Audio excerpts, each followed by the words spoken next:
এরপর তার অপছন্দের কাজ বারবার রিপিট হলে তখন জাঙ্কুকের রাগ আর নিয়ন্ত্রণে থাকে না। জাঙ্কুক তার সিট থেকে উঠে তার ডান পাশে চেয়ারে গিয়ে বসে পড়ে। এরপর আবারও ফোনে মগ্ন হয়। আয়ুর মন খারাপ হয়। জিমিনের দিকে তাকালে দেখলো জিমিন কি যেন একটা ধ্যান করছে। আয়ু জাঙ্কুককে কফি খেতে দেখে মৃদু স্বরে বলে, বলছি আমাদের জন্য 1 কাপ কফি অর্ডার করুন। জাঙ্কুক কিচ্ছু বলল না, কপালে বিরক্তির ভাঁজ। আয়ু আবারও জাঙ্কুকের পাশে সিটে গিয়ে বসে। তার ভাবটা এমন যেন সে আজকে জাঙ্কুককে পটিয়ে জাঙ্কুকের কোলে উঠে বসে থাকবে।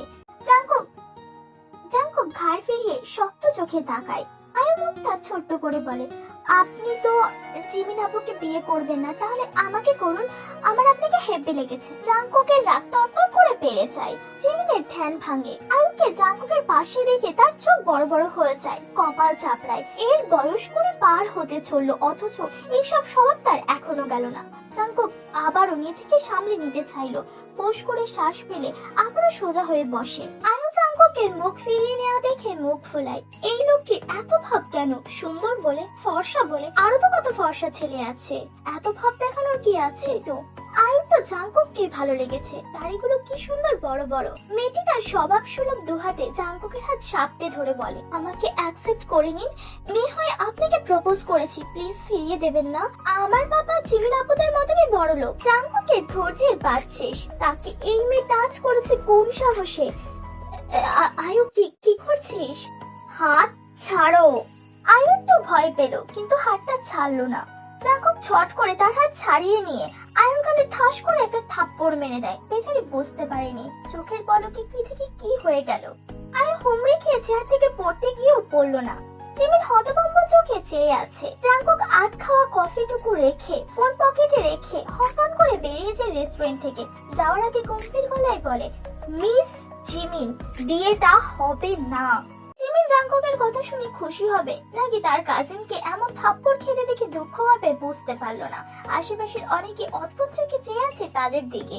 জিমিনের বেশ বিব্রত বোধ লাগে, কি করবে? এর আগে তার অন্যান্য কাজিনদের সাথে কেউ এমন করতো, এমন থাপ্পড় খাওয়ার অভিজ্ঞতা এর আগে হয়নি, এই প্রথম। ঠিকই আছে, ওর শিক্ষা হওয়া উচিত। সে তার জায়গা থেকে উঠে বলে, বাড়ি যাবি নাকি এখানেই শুয়ে থাকবি? রেগে আয়ু তাকায় জিমিনের দিকে, কিছু না বলে থুপটা পা ফিরে রেস্টুরেন্ট থেকে বেরিয়ে যায়। জিমিনের একটু খারাপ লাগলো, আবার ভালো লাগলো, বিয়েটা হবে না তার।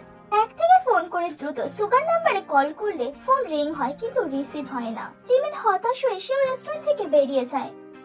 জাঙ্কুক রেস্টুরেন্ট থেকে বেরিয়ে তার গাড়ির দিকে এগিয়ে যেতে গেলে হঠাৎই সুজি জাঙ্কুকের সামনে এসে দাঁড়ায়। জাঙ্কুক দাঁড়িয়ে যায়, সাথে বিরক্ত চোখে তাকায়। সুজি হেসে বলে, তুই রেস্টুরেন্টে যে ডেট করলি নাকি? বললাম। সুজির দৃষ্টি রেস্টুরেন্ট থেকে বেরিয়ে আসা জিমিনের দিকে পড়লে অবাক হয়ে বলে, আরে জিমিন এখানে? বিয়ের আগে এত ঘন ঘন মিট করলে ভুলভাল কিছু হয়ে যেতে পারে। জাঙ্কুক বেশ বিরক্ত হলো। সুজিকে পাশ কাটিয়ে তার গাড়িতে বসে গাড়ি স্টার্ট দেয়। দাঁড়াও।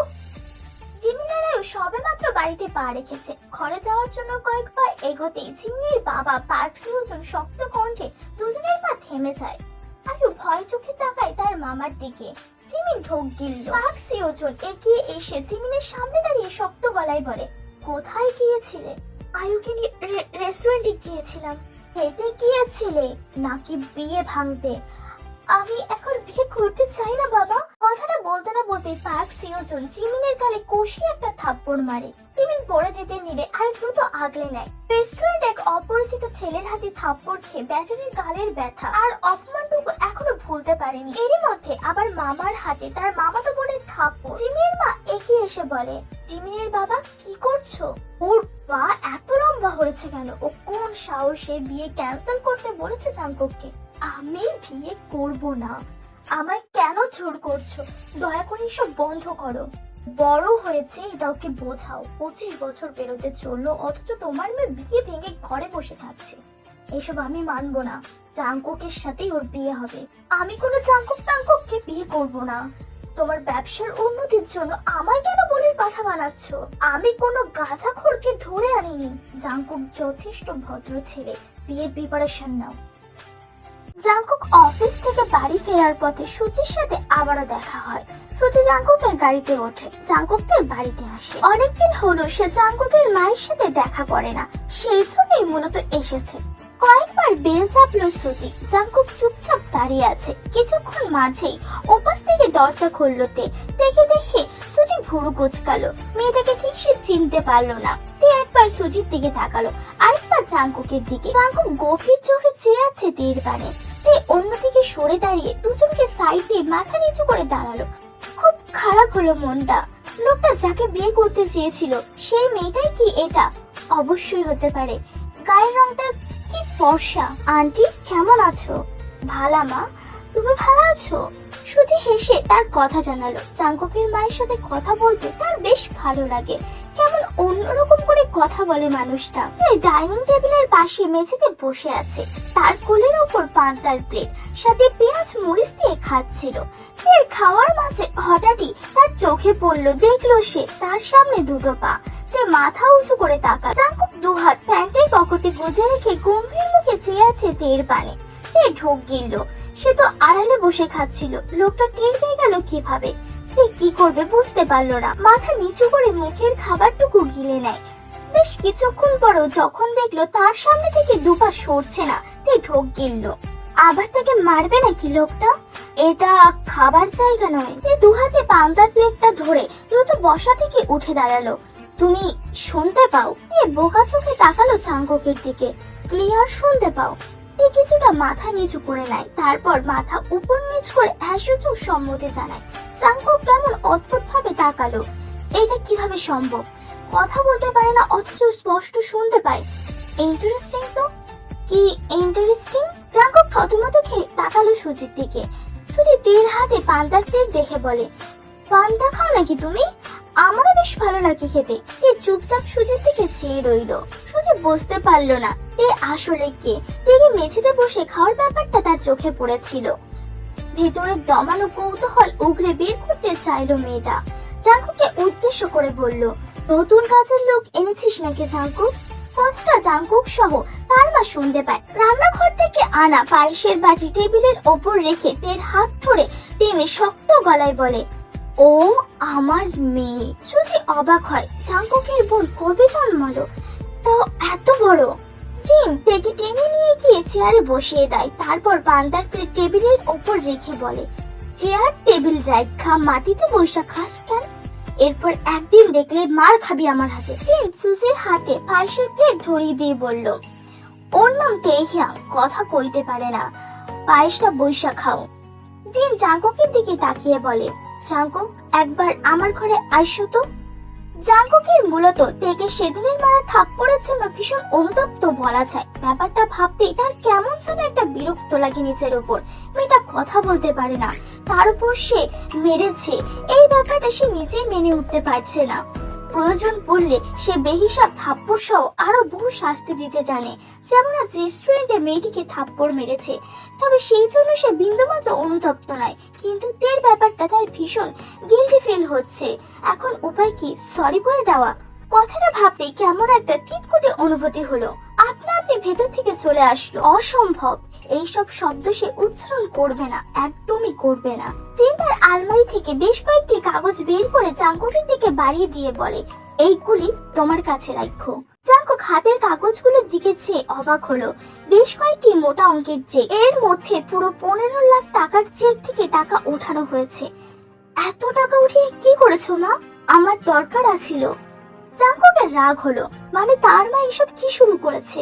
একটার পর একটা কাজ করছে, কোনোটা উল্টো তো কোনোটা সোজা। তুমি এত টাকা কবে তুলেছো আর করেছোটা কি? সে কৈফত আমি তোমারে দিব না। জাংকুক চোখ বুঝে জোরে শ্বাস নিল, নিজেকে দমিয়ে রেখে মায়ের দিকে চেয়ে বলল, আমি তোমার কাছে কৈফত চাচ্ছি না মা। কোনো কাজ করার আগে এক ক্লাস আমাকে জানানো উচিত ছিল। এইটুকু অধিকার তো আমার আছে। আমার ইচ্ছা করে নাই। জাংকুক হাতে থাকা কাগজগুলো হাতের মুঠোয় দলা পাকালো। এত রাগ লাগছে তার, রেগে মেগে দলা পাকানো চেকগুলো ছুঁড়ে ফেলে চেঁচিয়ে বলল, আমারও ইচ্ছা করছে না এসব ফালতু কাগজগুলো আমার কাছে রাখতে। কথাটা বলে হনহন করে ঘর থেকে বেরিয়ে যায়। জিনের খারাপ লাগলো, আবার নিজের দিকটাও ভাবলো। আসলে জাঙ্কুককে বলা উচিত ছিল তার ভুলের জন্যই তো জাঙ্কুক কেমন হঠাৎ উদ্ভট আচরণ করছে। জিমির পাশের রুমে তের রুম। সে তার রুমে যাওয়ার সময় জাঙ্কুকের মুখে টাকার কথাগুলো শুনতে পেয়ে দাঁড়িয়ে যায়। সে আসলে বুঝলো না এইসবের কারণ, তবে তের বেশ অবাক লাগে। এই ভদ্র মহিলা অনেক ভালো, অন্তত তার সাথে তো ভালো আচরণ করে। তার সৎমা এমন ভালো মানুষের হাতে তাকে তুলে দিল কেন? সে তো পারলে তাকে জাহান্নাতে পাঠাতে চায়। তে মাথা নিচু করে দাঁড়িয়েছিল। হঠাৎই জড়সড় একটা ধাক্কা খেয়ে ঠাস করে মেঝেতে পড়ে যায়। জাঙ্কুক তার মার ঘর থেকে বেরিয়ে কোনো দিকে না তাকিয়ে হন হন করে বেরিয়ে যাচ্ছিল। হঠাৎই তের সাথে ধাক্কা খায়। এমন অনাকাঙ্ক্ষিত ঘটনা কারোরই ধারণায় ছিল না। জাঙ্কুক তের দিকে তাকালো। তের ভেজা চোখ জোড়া তার দৃষ্টিতে পড়ে। ও শিট! এরপর ধরপড় করে উঠে দাঁড়ায় তের ওপর থেকে। তে স্বস্তির নিঃশ্বাস ফেলে। কোমরে ব্যথা পেয়েছে, তবে সেই সবে পাত্তা দিল না, বরং তাড়াহুড়ো করে উঠে দাঁড়ালো। আন্টি বলল তে তার মেয়ে, হিসাব মতে তে তোর বোন, কিন্তু বোনের সাথে এমন রোমান্টিক মোমেন্ট ক্রিয়েট হয়ে যাচ্ছে কেন বুঝলাম না। থাপ্পড় খেতে না চাইলে মুখটা বন্ধ রাখ। ঘরের ভেতর থেকে জিন বেরিয়ে এসে বলে, এখানে কি বড় শব্দ হইল? জাঙ্কুক পড়ে গিয়েছিল আন্টি। তোমার ছেলের শরীরের মনে হয় পুষ্টির অভাব ঘটেছে। জিন হাসলো। সুজির বাবা আর জাঙ্কুকের বাবা বিজনেস পার্টনার, তবে কলেজ লাইফ থেকে জাঙ্কুক, সুজি আর দুজন সহ তাদের একটা বড় ফ্রেন্ড সার্কেল ছিল। আপাতত দুজনের খোঁজ পাওয়া যায় না। সুজি জাঙ্কুকদের বাড়িতে মাঝে মাঝে একটু আসা যাওয়া করে। সন্ধ্যা পেরিয়েছে, প্রাকৃতিতে হালকা দিনের আলো এখনো বিদ্যমান। জিমিন কার্জন হলের সামনে মাঠে বসে আছে, দু হাঁটু জমা করে তার ওপর চিবুক থেকে মলিন মুখে চেয়ে আছে। তার কিছু ভালো লাগছে না। সুগার নাম্বারে কল করেছিল, সে কল রিসিভ করেনি। জিমিন জানে সুগা ইচ্ছা করে তার কল রিসিভ করে না। কত শত অবহেলা করে লোকটা। জিমিনের মনটা খুব করে কাঁদে। জিমিন! হঠাৎই পেছন থেকে সুগার শক্ত কণ্ঠে জিমিন ঝাঁকি দিয়ে ওঠে। সুগা দাঁতের দাঁত পিষে বলে, এখানে বসে আছিস কেন? থাপ্পড় খাবি। তুই যা, আমার ভালো লাগছে না এখানে কিছুক্ষণ থাকি, এক্ষুনি বাড়ি যাবি তুই। জিমিন মাঠ থেকে উঠে সুগার সামনে এসে দাঁড়ায়। জিমিন প্রতি উত্তর না করাতে সুগা তার ডান হাতে জিমিনের কবজি ধরে সামনের দিকে এগিয়ে নিয়ে যায়। জিমিন একশত অবাক হয়ে সুগার পিছু পিছু যায় আর তাদের ধরে থাকা হাতের দিকে চেয়ে থাকে। মুখ একটুখানি হাসি ফুটলো, তবে তা মিলিয়ে গেল। সে জানে সুগা একদিন তার থেকে হারিয়ে যাবে, তাই তো সবসময় পালিয়ে পালিয়ে বেড়ায় ও। ভদ্রলোক রিক্সা চালানো শুরু করে। জিমিন দুহাত জমা করে রাখে। রিক্সার ছাগনিতে সুগার হাতের সাথে তার হাতে ধাক্কা লাগে। সুগা খুব স্বাভাবিকভাবে বসে আছে, আবার একটু পর পর ফোনে কিছু করছে। জিমিন তাকালো শ্যামবর্ণের পুরুষটির দিকে। ওই ডাগর ডাগর চোখে সারসের মতো ভালোবাসা খোঁজে জিমিন। দুর্ভাগ্য, তার মধ্যে ভালোবাসাটা হয়তো একতরফা, ফ্যাকাশে ধূসর বর্ণের, যাতে নেই অপরপন্থীর পুরুষটার অমায়িক অনুভূতি। কল্পনা থেকে বাস্তবে ফিরল জিমিন সুগার কণ্ঠে। ভিতরে যা। দু চোখ ভরে এলো জিমিনের। ওড়না দিয়ে মুখটা ঢেকে রিক্সা থেকে নেমে কাঁপা পায়ে হৃদয় দমানো কষ্টগুলোকে দমিয়ে বাসার ভেতরে প্রবেশ করলো জিমিন। তোর সুখ প্রাপ্ত জিমিন, কিন্তু আমার খাতায় সুখের পরিমাণ যে শূন্য। সুগা রিক্সা থেকে নামতে গেলে ফোনে কারো কল আসলো। পরিচিত কারোর কল দেখে রিক্সা থেকে নামলো না। কল রিসিভ করে সালাম দেয়। ওপাশ থেকে কিছু বললো বোধ হয়। সুগা রিক্সাওয়ালাকে উদ্দেশ্য করে বলল, রিক্সা বাজারের দিকে নিয়ে যান। প্রায় রাত 8:30। জাঙ্কুক নাজিরা বাজারের একটি রেস্টুরেন্টে বসে আছে, কারোর জন্য অপেক্ষা করছে। একটু পর পর হাত ঘড়িতে সময় দেখতে আবার ফোনে কিছু করছে। সুগা জাঙ্কুকের সামনে দাঁড়িয়ে ডান হাত এগিয়ে দিয়ে সালাম দেয়। জাঙ্কুক ডান হাত বাড়িয়ে সুগার সাথে হাত মেলায়, সাথে সালামের উত্তর দেয়। সুগাকে বসতে বললে সুগা জাঙ্কুকের সামনে চেয়ারে বসে একে অপরকে জিজ্ঞাসা করে কেমন আছো। এরপর জাঙ্কুক হালকা কিছু অর্ডার করে, সাথে 2 কাপ কফি অর্ডার করে দেয়। এরপর সুগাকে উদ্দেশ্য করে বলে, চিমুকে পড়াতে আসছো না কেন? ভাই, আমার কিছু প্রবলেমের কারণে যেতে পারছি না, 2 দিনের মাঝেই যাব। জাঙ্কুক ছোট্ট করে বলে, ও ওকে। এরপর পকেট থেকে একটা খাম বার করে সুগার দিকে এগিয়ে দিয়ে বলে, এটা রাখো, আমি নেক্সট 1 সপ্তাহ থাকবো না, এই জন্য মূলত তোমাকে ডেকেছি। থ্যাংক ইউ ভাই। জাঙ্কুকের তার প্যাকেটটি তার পাশে রাখলো সুগা। জাঙ্কুকের খালাতো বোন সিমুকে প্রাইভেট পড়ায় সুগা। জাঙ্কুকের খালু বেছানায় থাকায় জাঙ্কুক তার খালাদের মোটামুটি সব দেখাশোনা করে।